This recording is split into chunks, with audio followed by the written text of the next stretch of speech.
Imam Malik. Imam Malik adalah imam kedua dari imam 4 dari Islam dari segi umur. Beliau lahir 13 tahun sesudah Imam Abu Hanifah.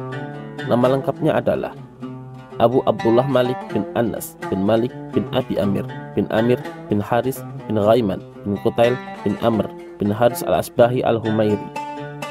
Nenek moyang mereka berasal dari Bani Tamim bin Murrah dari suku Quraisy. Beliau lahir di Madinah pada tahun 93 Hijriah. Beliau berasal dari keturunan bangsa Himyar, jajahan negeri Yaman. Ibunya bernama Siti Aliyah binti Syuraik bin Abdurrahman bin Syuraik al-Asbiyah.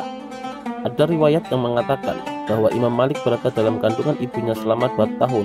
Ada pula yang mengatakan sampai 3 tahun. Imam Malik bin Anas dilahirkan saat menjelang periode sahabat Nabi Shallallahu Alaihi Wasallam di Madinah.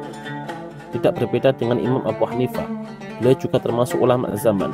Ia lahir pada masa dinasti Bani Umayyah, tepat pada pemerintahan Al-Walid Abdul Malik setelah Umar bin Abdul Aziz, dan meninggal pada zaman dinasti Bani Abbasiyah, tepatnya pada zaman pemerintahan Al-Rashid.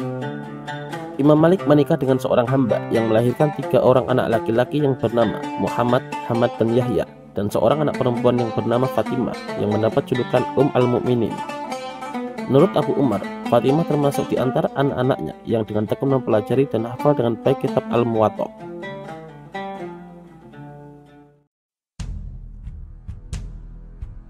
Setelah ditinggal orang yang menjamin kehidupannya, Imam Malik harus mampu membiayai barang dagangannya seharga 400 dinar yang merupakan warisan dari ayahnya. Tetapi karena perhatian beliau hanya tercurah kepada masalah-masalah keilmuan saja, sehingga beliau tidak memikirkan usaha dagangannya. Akhirnya beliau mengalami kebangkrutan dan kehidupan bersama keluarganya pun semakin menderita. Selama menuntut ilmu, Imam Malik dikenal sangat sabar, dan tidak jarang beliau menemui kesulitan dan penderitaan. Ibnu Al-Qasim pernah mengatakan, penderitaan Imam Malik selama menuntut ilmu sedemikian rupa, sampai-sampai ia pernah terpaksa harus memotong kayu atap rumahnya kemudian dijual di pasar. Setelah Imam Malik tidak dapat lagi mencukupi kebutuhan hidup keluarganya kecuali dengan mengorbankan tekad untuk menuntut ilmu, mulailah Imam Malik menyatakan seruannya kepada penguasa agar para ahli dijamin dapat mencurahkan waktu dan tenaga untuk menekuni ilmu, yaitu dengan memberi gaji atau penghasilan lain untuk menjamin kehidupan ulama atau penuntut ilmu. Namun tak seorang pun penguasa yang menghiraukan seruan Imam Malik, karena pada saat itu Daulah Umayyah sedang sibuk memperkokoh dan menetapkan kekuasaannya. Mereka sedang menarik simpati para ilmuwan yang sudah tua, bukan yang muda. Hingga akhirnya, secara kebetulan, Imam Malik bertemu dengan pemuda dari Mesir yang juga menuntut ilmu.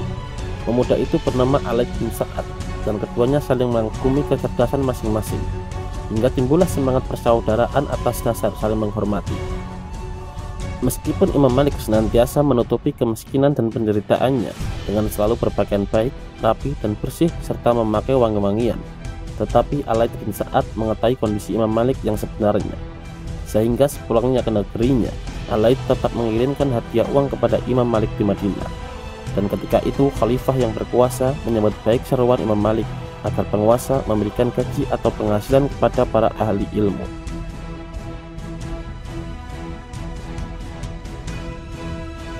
Imam Malik terdidik di kota Madinah pada masa pemerintahan Khalifah Sulaiman bin Abdul Malik dari Bani Umayyah. Pelajaran pertama yang diterimanya adalah Al-Quran, yakni bagaimana cara membacanya, memahami makna dan tafsirnya. Beliau juga hafal Al-Quran di luar kepala. Selain itu, beliau juga mempelajari hadis Nabi Shallallahu Alaihi Wasallam, sehingga beliau dapat julukan sebagai ahli hadis. Sejak masa kanak-kanak, Imam Malik sudah terkenal sebagai ulama dan guru dalam pengajaran Islam. Kakeknya yang senama dengannya merupakan ulama hadis yang terkenal dan dipandang sebagai perawi hadis yang hidup sampai Imam Malik berusia 10 tahun. Dan pada saat itu pun Imam Malik sudah mulai bersekolah, dan hingga dewasa beliau terus menuntut ilmu. Imam Malik mempelajari bermacam-macam bidang ilmu pengetahuan seperti ilmu hadis, al-rad al-ahlil ahwa fatwa, fatwa dari para sahabat-sahabat, dan ilmu fikih ahli ra'yu atau fikir. Hal itu beliau lakukan karena senantiasa beliau mendapatkan dorongan dari ibundanya agar senantiasa giat menuntut ilmu.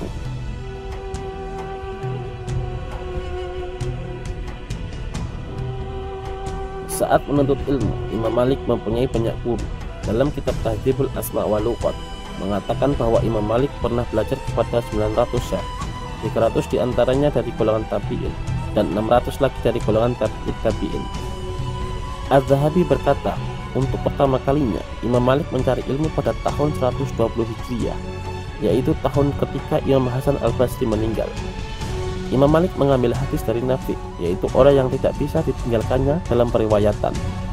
Dan di antara guru-gurunya yang terkenal diantaranya adalah Abu Radih Nafi bin Abdurrahman, guru Imam Malik dalam bidang Al-Quran. Nafi, guru Imam Malik dalam bidang hadis. Rabi'ah bin Abdurrahman, yaitu guru Imam Malik ketika masih kecil. Muhammad bin Yahya al-Ansori, merupakan kelompok tabi'in dan guru di Masjid Nabawi. Sedangkan guru-guru beliau yang lain adalah Ja'far Ash-Shadiq, Abu Hasim Salmah bin Nizar, Hisam bin Urwah, Yahya bin Sa'id, dan lain-lain.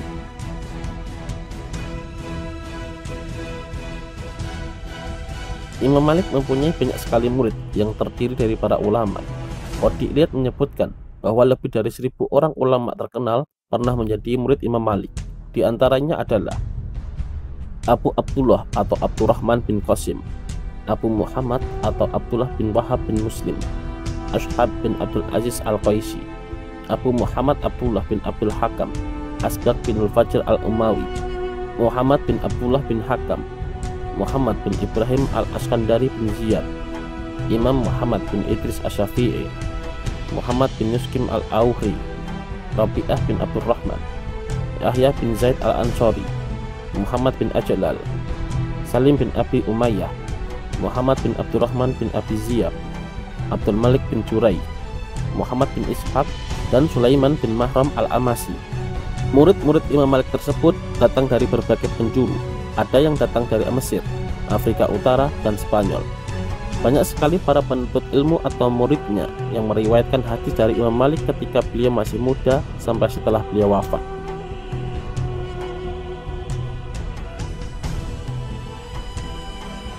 Di antara karya Imam Malik yang terbesar adalah Kitab Al-Muwatta yang ditulis pada tahun 144 Hijriah atas anjuran Khalifah Ja'far al-Mansur. Menurut peneliti Abu Bakar al-Abhari, asar Rasulullah SAW, para sahabat dan tabi'in yang tercantum dalam Kitab Al-Muwatta sejumlah 1720 orang. Pendapat serta pemikiran Imam Malik disampaikan kepada kita yakni melalui dua buah kitab, yaitu Kitab Al-Muwatta dan Kitab Al-Mudawamah Al-Kubra. Kitab Al-Muwatta mengandung dua aspek, yaitu aspek hadis dan aspek fikih. Adanya aspek hadis karena Al-Muwatta banyak mengandung hadis yang berasal dari Rasulullah SAW atau dari sahabat atau dari tabi'in.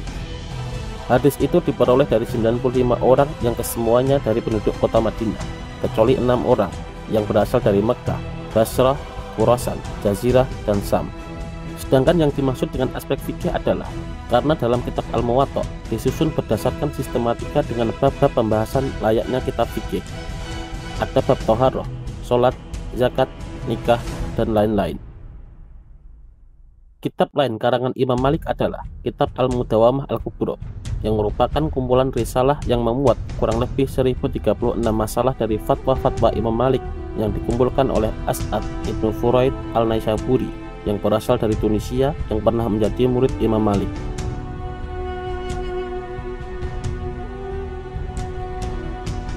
Imam Malik merupakan imam mazhab yang memiliki perbedaan istinbat hukum dengan imam mazhab lainnya.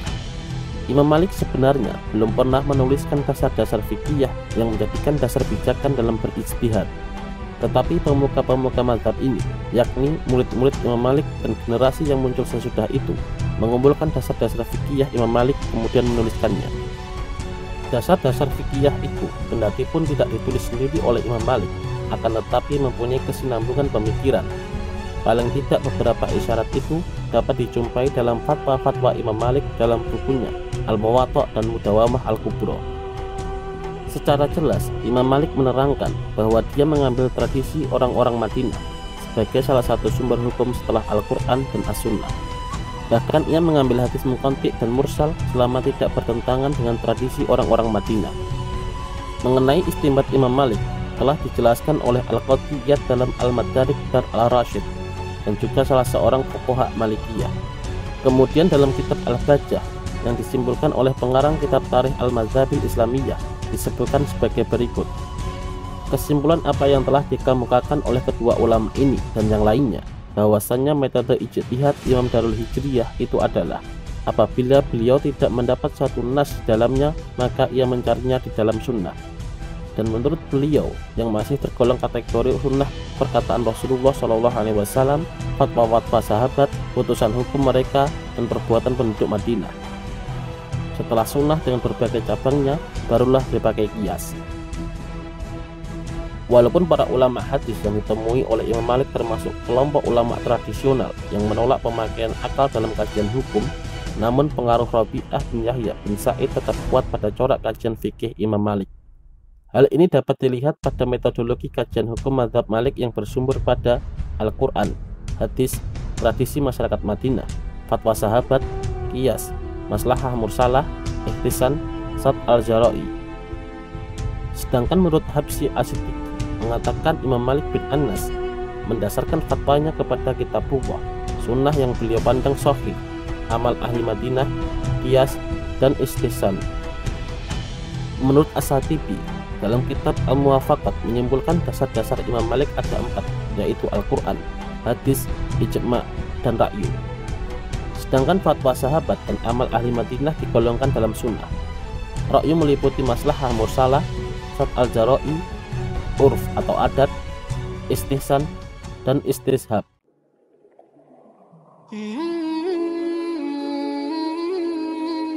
Menjelang wafatnya, Imam Malik ditanya oleh penduduk Madinah, mengapa ia tidak pernah pergi lagi ke Masjid Nabawi selama 7 tahun terakhir. Kemudian beliau menjawab, seandainya bukan karena akhir dari kehidupan saya di dunia dan awal kehidupan di akhirat, aku tidak akan memberitahukan hal ini kepada kalian. Yang menghalangiku untuk melakukan semua itu adalah penyakit sering buang air kecil. Karena sebab ini aku tak sanggup untuk mendatangi Masjid Rasulullah, dan aku tak suka menyebutkan penyakitku karena khawatir aku akan selalu mengadu kepada Allah. Imam Malik wafat pada tanggal 10 Rabiul Awal tahun 1709 Hijriah. Masyarakat Madinah menjalankan wasiat yang beliau sampaikan, yakni dikafani dengan kain putih dan disolati di atas keranda. Imam sholat jenazahnya adalah Abdullah bin Muhammad bin Ibrahim al-Hashimi yang merupakan gubernur kota Madinah. Gubernur kota Madinah tersebut datang melayat dengan berjalan kaki, bahkan termasuk salah satu orang yang ikut serta mengangkat jenazah beliau hingga ke makamnya.